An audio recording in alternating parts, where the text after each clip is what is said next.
세상도 이기고 마귀도 이기고 또 나 자신도 이길 수 있는 여러분 모두가 되기를 축복합니다. 현대 거의 대부분의 사람들은 성공에 목말라 있습니다. 성공을 추구합니다. 사업가 하는 사업으로 성공하기를 원하고, 직장 다니는 사람들은 또 직장에서 성공하기를 원하겠죠. 마찬가지 성도들은 신앙생활, 교회생활, 믿음생활에 성공하기를 원하고 있습니다. 어쩌면 기독교인들에게는 성공이라고 하는 단어보다는 승리라는 단어가 더 옳을 것 같아요. 승리. 많은 사람들이 거의 대부분이겠죠. 실패를 전제로 어떤 일을 추진하는 사람은 없을 겁니다. 성공하고 싶고 성공하기 위해서 여러 가지 일을 하는 모습을 보게 됩니다. 모든 사람들이 다 성공을 원하고 승리를 원하지만, 그런데 모든 사람들이 다 성공하는 것은 아니더라 하는 것입니다.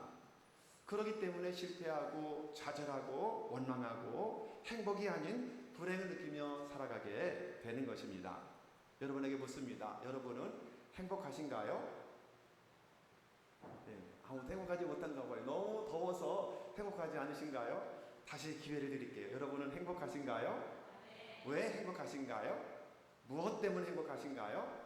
예수님 때문에 행복하신가요? 아멘. 예. 3월 20일 날이 유엔에서 정한 세계 행복의 날입니다. 금년에 이 3월 20일 날 유엔 지속 가능 발전 해법 네트워크라고 하는 곳에서 그 행복의 날에 공개한 2023년 세계 행복 보고서라고 하는 보고서가 있습니다. 이 보고서를 보면 전체 나라가 137개 나라 중에서 한국이 57위라고 하는 그런 통계를 보내왔습니다. 이웃나라 일본은 우리보다 10단계 높은 47위, 또 중국은 64위로 기록되어 있었던 발표가 있었거든요. 가장 행복한 나라 1위는 핀란드였습니다.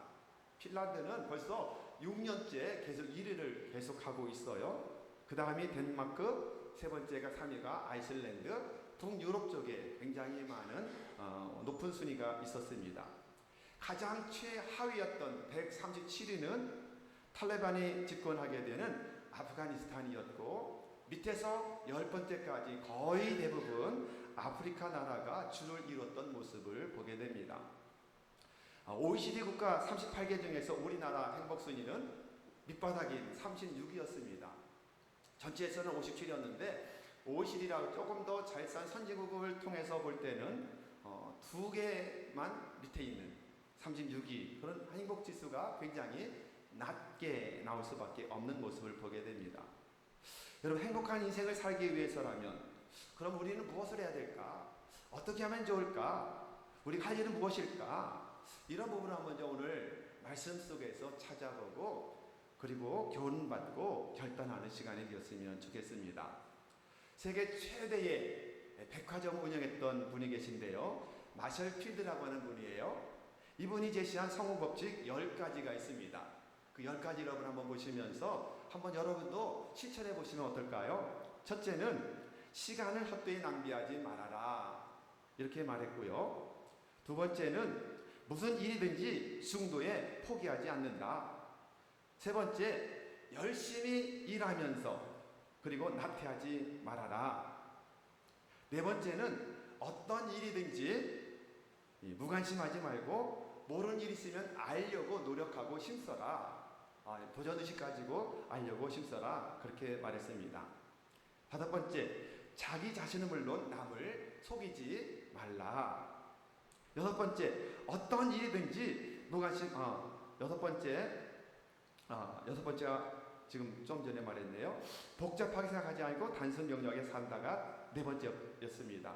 일곱 번째, 정신적이든 육체적이든 쓸데없는 것에 힘을 쏟지 않는다. 여덟 번째는 성공은 한 걸음씩 나아가는 것이다. 조급히 원하는 것을 바라지 말아라, 이렇게 말했습니다.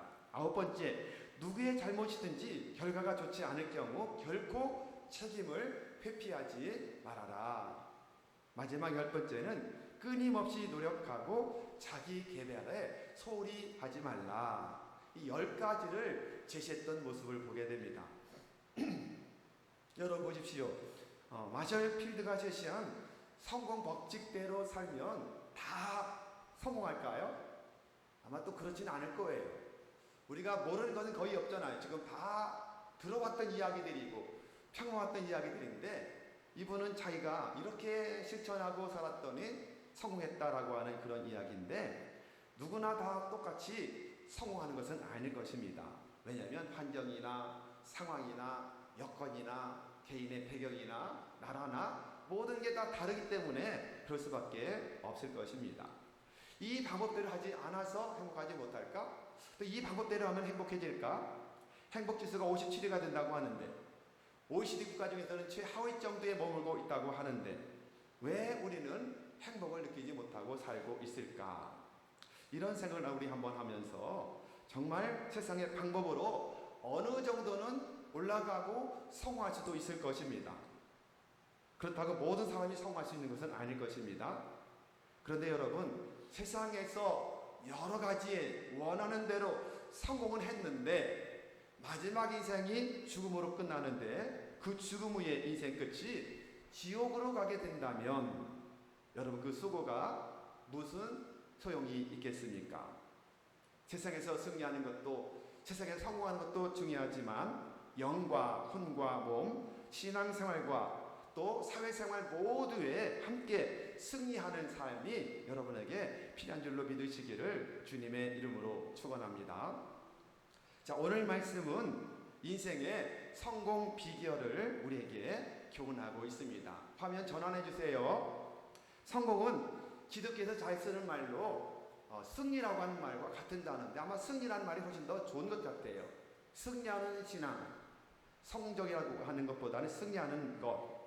그래서 승리하는 모든 사람에게 추구하는 것은 행복이거든요. 그래서 성공이나 승리나 행복을 같은 의미로 보시면서 오늘 말씀 듣고, 우리도 정말 이 말씀 속에서 우리 가정이 성공하는 인생, 그리고 승리하는 가정, 행복한 지수가 날로 높아지고 올라가는 가정을 만들어가는 여러분 모두가 되기를 주님의 이름으로 축원합니다. 행복한 가정들이 모여있는 재성성결교회는 건강한 교회가 될 수밖에 없는 줄로 믿으시기를 바랍니다. 우리 교회 건강은 여러분 가정에 달려있다는 사실을 꼭 기억해야 될 것입니다. 자, 오늘 말씀을 보면 모든 전쟁에 승리했던 한 사람을 소개하고 있습니다. 놀랍지 않습니까? 어디를 가든지 승리하는 인생이었다. 어디를 가서 무슨 일을 하든지 항상 성공하는 인생이었다. 그 한 사람을 소개하는데, 그가 누굴까요? 바로 다윗이라고 하는 왕이었습니다. 다윗의 이름의 뜻은 하나님의 사랑을 받는 자, 이런 의미를 가지고 있습니다. 이름대로 정말 하나님의 사랑을 받아서 그는 내 마음에 합한 사람이다라고 칭찬을 받았던 사람이 이 다윗이었던 모습을 보게 됩니다. 이 다윗은 이스라엘 역사상에 가장 활발한 정복 전쟁에 능했던 왕이었습니다. 억울하게도 기름 부음 받자마자 10년 내내 초대왕이었던 사울에게 쫓겨다니면서 불행한 삶을 살았지만, 오히려 그 일로 인해서 탁월한 군사 전략가가 돼요. 그리고 또한 탁월한 지휘관으로서 잘 성장하는 기회가 되었던 모습을 보게 됩니다. 똑같은 시련이고 똑같은 고난이지만 어떤 사람은 그것을 교훈 삼아서 더 높이 도약하는 사람이 있는가 하면, 어떤 사람은 닥쳐온 시련과 환난 때문에 낙심하고 절망하고 원망하다가 멸망길로 가는 사람이 있더라 하는 것입니다. 여러분은 다윗을 통해서 한 단계 더 높이 도약하는 여러분 모두가 되기를 주님의 이름으로 축원합니다. 그가 통일 이스라엘 왕으로 즉위 위한 이후에 용맹스러운 왕으로 이름나게 됩니다. 그리고는 하나님이 창세기 15장에 아브라함에게 약속하시거든요. 어떤 약속이죠? 두 가지 약속입니다. 첫째, 땅을 주시겠다. 가나안 땅을 주시겠다. 두 번째는 자손을 주시겠다. 하늘의 별처럼 바닷가의 모래처럼 많은 자손을 주시겠다라고 약속하셨는데, 땅의 약속이 다윗 왕 때 성취가 돼요. 그래서 그 당시의 지역을 보면 남쪽으로는 이집트와 경계를 이루게 되고, 북쪽으로는 유브라데 강과 경계를 이루게 되고, 그리고 이스라엘 역사상 황금 시기를 이뤘던 때가 그 다음 솔로몬 왕 때거든요. 그 솔로몬 시대에 번영과 부와 명예의 기반을 만들어 놓는 그 일을 누가 해요? 아버지 다윗 왕이 했던 모습을 보게 됩니다. 여러분, 다윗의 생애는 한마디로 말하면 전쟁의 인생이었어. 전쟁.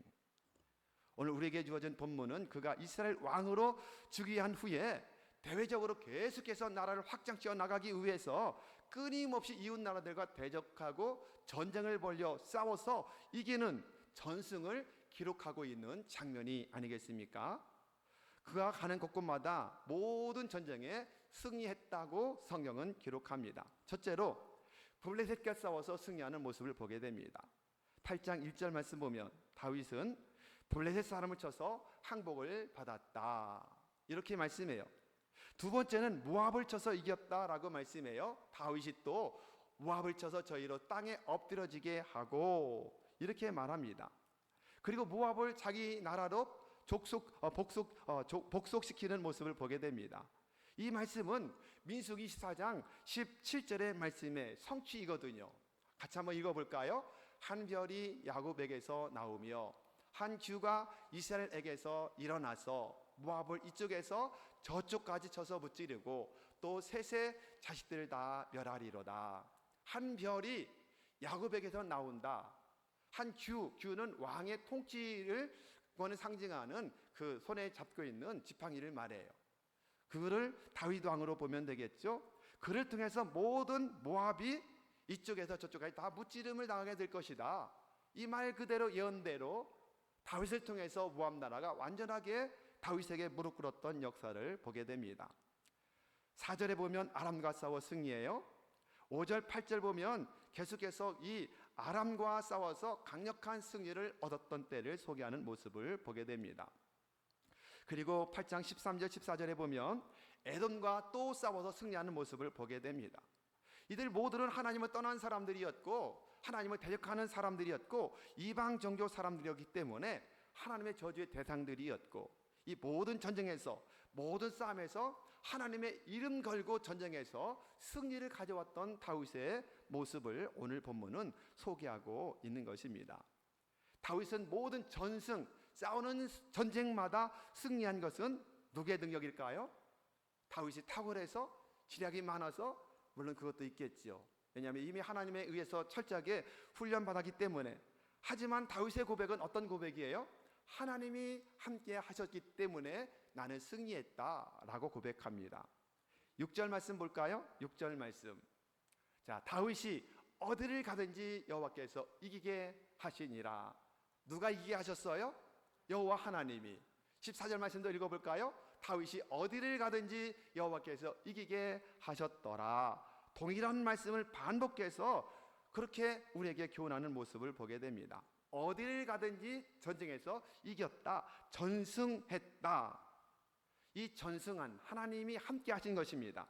이 하나님이 함께 하는 것이 다윗 왕국의 기초예요. 기반이에요. 그의 힘은 하나님이었고 다윗의 자존심은 오직 하나님밖에 없었던 모습을 보게 되는 것입니다. 여기에서 이기게 하셨다라고, 이기다라고 하는 단어를 보면 히브리어로 야사라는 단어가 쓰여져. 야사. 이 말의 뜻은 세 가지가 있는데, 첫째는 열려있다, 이런 뜻을 가지고 있어요. 야사, 열렸다. 막히고 답답했던 모든 상태에서 앞에 확 터지는, 밝은 곳으로 나올 수 있는 열리는 은혜. 두 번째는 넓다라는 그런 의미를 가지고 있어요. 아주 좁은 공간에 매여 있었던 상황 속에서 넓은 곳으로 해방되는 상태를 의미하는 단어가 야사다. 세 번째는 억압의 상태에서 넓고 열린 것으로 나온다, 이런 뜻을 가지고 있습니다. 그래서 자유케 한다, 자유와 해방을 맛보게 한다, 이런 뜻이 야사라는 단어의 뜻이었던 모습을 보게 됩니다. 성경에 사용된 대부분의 야사가 굉장히 많이 나오는데요, 대부분 사역동사로서 도와준다, 구원한다, 이런 사역동사로 쓰여져 있는 모습 보게 됩니다. 사람이 사람을 구원한다, 이런 말로는 한 42번 정도가 쓰여지고요, 하나님께서 우리를 구원하신다가 100번 이상 이 야사가 쓰여집니다. 그리고 화급히 하나님께 도움을 요청하는 경우 오셔서 도우소서, 구원하소서라고 하는 단어로 쓰여진 야사는 10번 정도가 나오는, 야사란 단어가 굉장히 구약에 많이 나오는 모습을 보게 되는 것입니다. 그러게 야사란 이 말은 이기게 한다라는 뜻인데 사실상 구원을 나타내는 단어인 줄로 여러분 믿으시기를 바랍니다. 이 말은 전혀 자기 힘으로 어찌할 수 없는 위기의 상태 속에서 전적으로 내 자신이 아니라 타력에 의해서 다른 사람이나 다른 것에 의해 의지하고 도움받고 극적인 구출을 받는 상태를 나타내는 단어가 뭐다? 야사라는 단어다. 야사의 하나님. 여러분 한 주간 내내 야사의 하나님을 고백하며 살아가시기를 주님의 이름으로 축원합니다. 열려질지어다, 풀려질지어다, 넓어질지어다, 다 무슨 단어예요? 야사라는 단어예요. 야사의 하나님, 우리를 지경을 넓게 하실 것입니다. 우리의 모든 문제를 풀려지게 할 겁니다. 열려지게 할 겁니다. 이런 믿음의 고백으로 야사의 하나님, 그 하나님을 고백하는 여러분 모두가 되기를 바랍니다.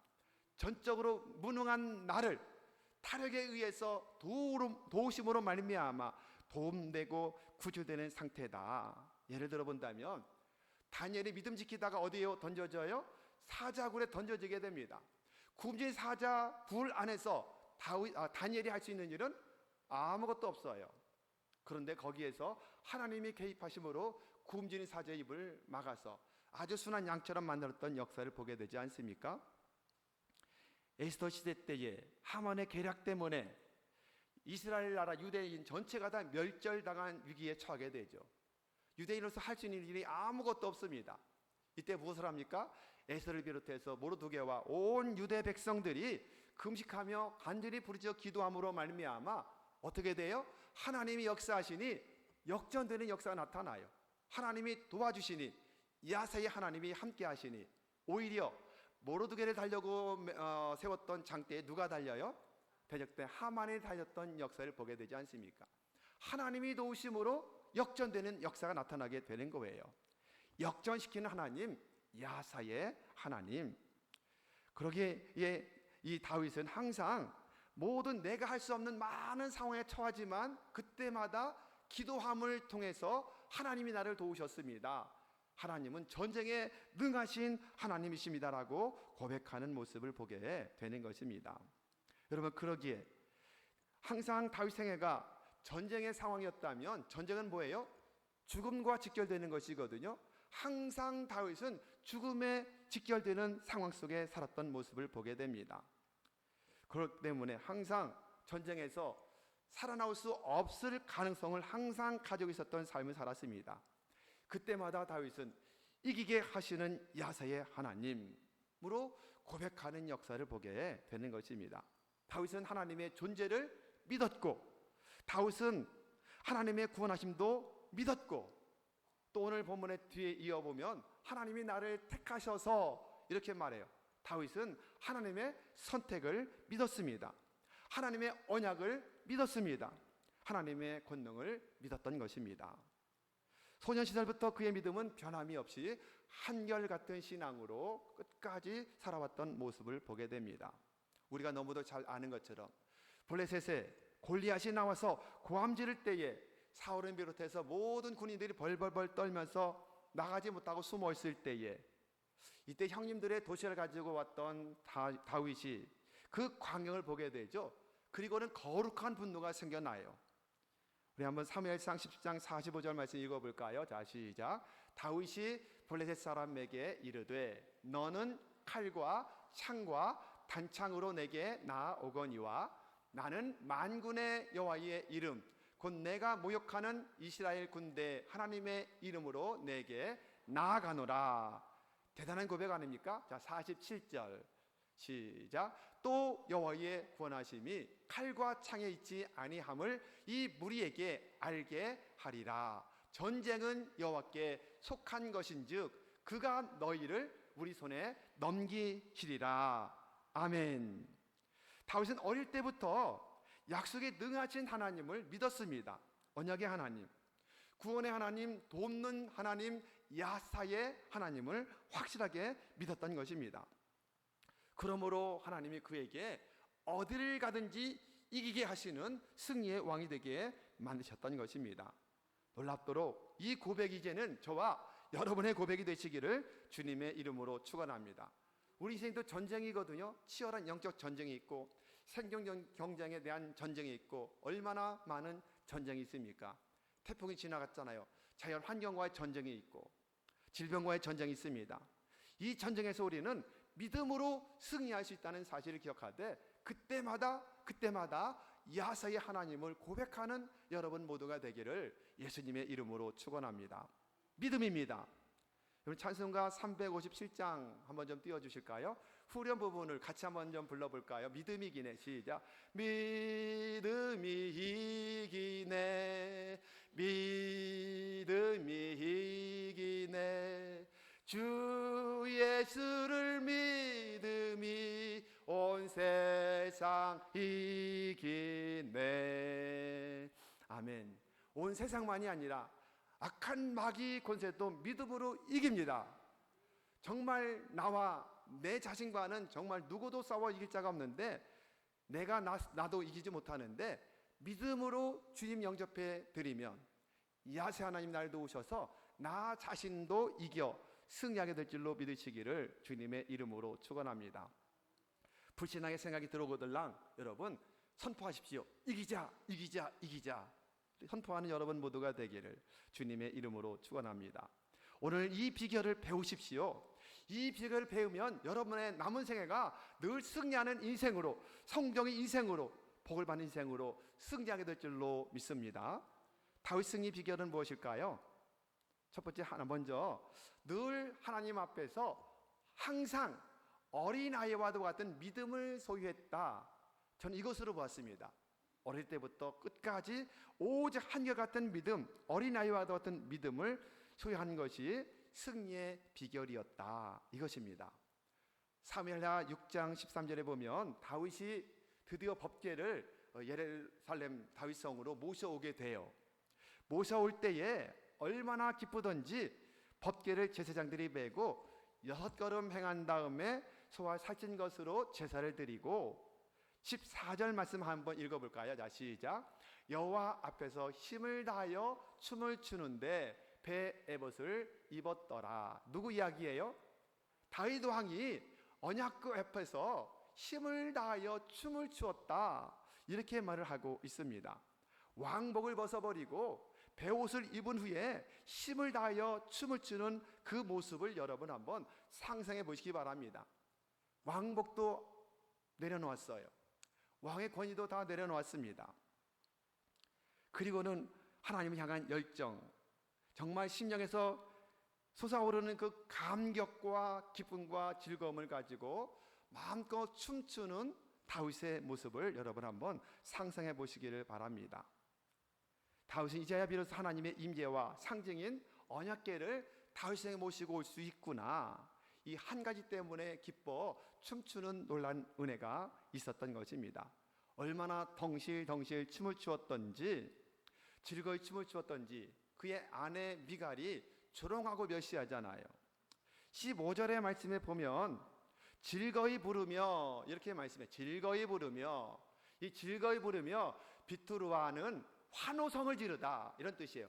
갈채를 보내다, 막 박수를 치며 갈채를 보내다, 환호성을 올리다. 이렇게 다윗이 하나님 지금 찬양하면서 소리 높이며 외치며 춤을 추고 있는 모습을 15절에서 말씀하고 있는 것입니다. 그리고 수금, 비파, 소구, 양금, 재금 등 많은 악기를 다 동원해서 찬양하며 춤을 추며 예배하는 다윗의 모습을 여러분 기억해 보시기를 바랍니다. 다윗은 왕이라고 하나님 앞에서 내가 왕인데 무게 잡지 않았습니다. 채통체면 따지지 않았습니다. 백성들과 함께 춤을 추며 노래하는 왕이었던 모습을 보게 됩니다. 얼마나 심하게 춤을 추었던지, 자, 20절 말씀 읽어볼까요? 자, 시작. 사울의 딸 미갈이 나와서 다윗을 맞으며 이르되 이스라엘 왕이 오늘 어떻게 영화로우신지 방탕한 자가 염치 없이 자기의 몸을 드러내는 것처럼 오늘 그의 신복의 계집종의 눈앞에서 몸을 드러내셨도다. 이것을 여러분 추측해 보시면 너무 힘차게 춤추다 보니까 옷이 다 훌렁훌렁 다 벗어진 거예요. 그 정도로 지금 춤을 췄다는 것을 알게 됩니다. 여기서 방탕한이라고 하는 단어는 히브리어로 레크라는 단어인데요, 공허하다, 가치가 없다, 가난하다, 이런 의미를 가지고 있습니다. 이 단어에서 파생된 말이 신약에서 주님이 말씀하신 교훈 중에서 너희가 형제에게 나가라고 욕하는 사람은 지옥불에 던져진다. 기억나시나요? 주님이 그렇게 제자들에게 교훈하시죠. 형제에게 나가라고 욕하는 사람, 나가는 뭐냐면 어리석은 자란 뜻이에요. 이 레크에서 나가라는 단어가 온 거예요. 어리석은 자, 공허하다, 가치도 없다, 가난하다, 어리석은 자, 나가라고 한 말이 여기서 왔다. 지금 누가 누구를 책망하고 있는 거예요? 아내인 미갈이 자기 남편을 멸시하고 조롱하는 모습을 보게 되는 것입니다. 여기서 그 다음에 신복의 계집종이라고 하는 말의 원뜻은 뭐냐면 종들의 종년, 이런 뜻을 가지고 있어요. 그냥 종만 돼도 가장 낮은 것이잖아요. 밑바닥이잖아요. 그런데 종 중에서 최하급, 종들의 종이라고 하는 의미를 가지고 있는 모습을 보게 됩니다. 이렇게 지금 멸시하고 있는 거예요. 종들의 종년에게까지 버선뭘 보이면서 수치를 왜 드러내느냐? 왕이여 채통 좀 차리십시오. 왕의 무게를 좀 잡아보십시오. 이렇게 지금 책망하는 모습을 보게 되는 것입니다. 품위를 잃어버린 행동을 지금 했다라고 아내가 책망하고 있는 것을 보게 됩니다. 여러분, 그러기에 미갈의 말에 다윗이 뭐라고 대답을 하죠? 21절, 22절도 같이 읽어볼까요? 자, 시작. 다윗이 미갈에게 이르되 이는 여호와 앞에서 한 것이니라. 그가 내 아버지와 그의 온 집을 버리시고 나를 택하사 나를 여호와의 백성 이스라엘의 주권자로 삼으셨으니 내가 여호와 앞에서 뛰놀리라. 22절. 내가 이보다 더 낮아져서 스스로 천하게 보일지라도 내가 말한 바 기종에게는 내가 높임을 받으리라 한지라. 전혀 개의치 않고 하나님 앞에서 나는 채통 차리지 않는다. 내가 하나님 앞에서 무게 잡지 않겠다. 항상 하나님 앞에서는 뭐다? 어린아이의 그 순수한 마음으로 찬양하며 즐거워하는 모습 보게 됩니다. 여러분, 예수님께서도 말씀하시죠. 어린아이와 같지 않으면 너희는 결단코 천국에 들어갈 수 있다 없다? 없느니라. 어린아이 같아야 하나님 나라 들어갈 수 있다. 이렇게 분명히 말씀을 하고 있는 것입니다. 처음부터 끝까지 말년까지 어린아이의 믿음을 가지고 늘 하나님 앞에서 그렇게 하나님을 섬겼던 다윗, 그 다윗을 보시고 너는 내 마음에 합한 자야, 그리고 어디로 가서 전쟁하든지 항상 이기게 하셨던 하나님의 야사의 하나님의 모습을 보게 되는 것입니다. 여러분, 부탁드립니다. 하나님께 예배 드리러 나와서 하나님 앞에서 무게 잡지 마십시오. 우리 교회는 그런 분들이 하나도 안 계신데 하나님 앞에 나와서 예배 드리면서 무게 잡으려고 하는 사람이 있더라고요. 저 충청도에서 목회할 때 한 분이 항상 예배 오면은 항상 팔짱을 끼셔요. 딱 팔짱 끼고 그래서 다리를 딱 꽈요. 그리고 이제 딱 기대요. 그리고 눈을 지그시 감아요. 자, 이제 나를 한번 감동시켜 봐라. 이런 태도예요. 항상 어떨 때는 이렇게 단추도 다 풀어가지고 더우니까 의자 뒤에다 손을 이렇게 걸쳐요. 다 기대가지고 그렇게 예배 드리는 분이 있었어요. 여러분, 예배 드리러 와서 하나님 앞에 무게 잡으려고 하지 마십시오. 예배당에서 무게 잡을 수 있는 분은 한 분밖에 안 계셔요. 누구요? 하나님밖에 안 계십니다. 하나님. 다윗을 보십시오, 여러분. 다윗은 하나님 앞에서 무게 잡지 않았어요.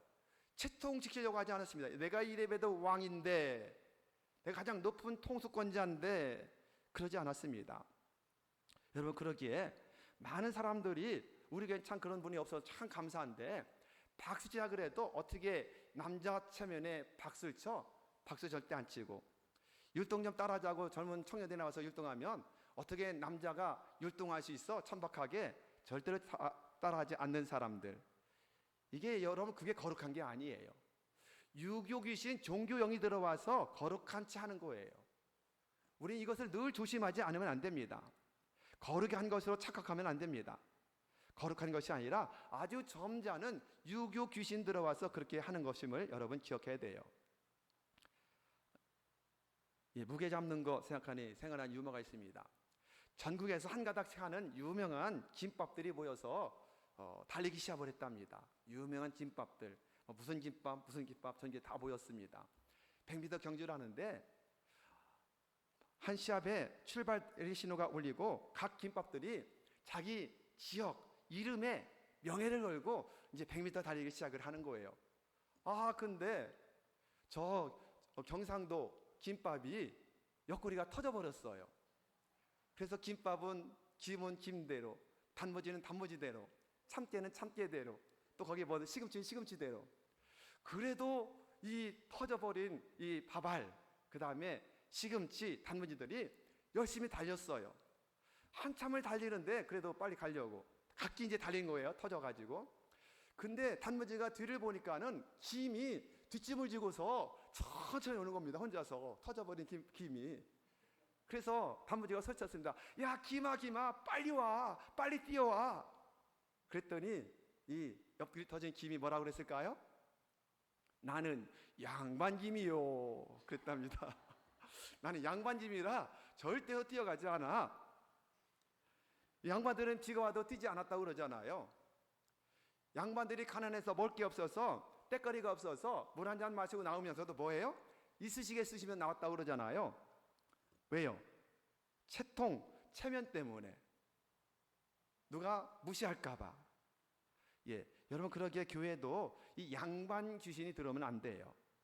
교회 안에서 무게 잡을 분은 오직 한 분, 우리 하나님과 예수님밖에 안 계시다는 사실을 꼭 기억하시고, 다윗처럼 항상 하나님 앞에서는 어린아이처럼 순진무구하게 하나님을 높여 찬양하는 여러분 모두가 되기를 주님의 이름으로 축원합니다.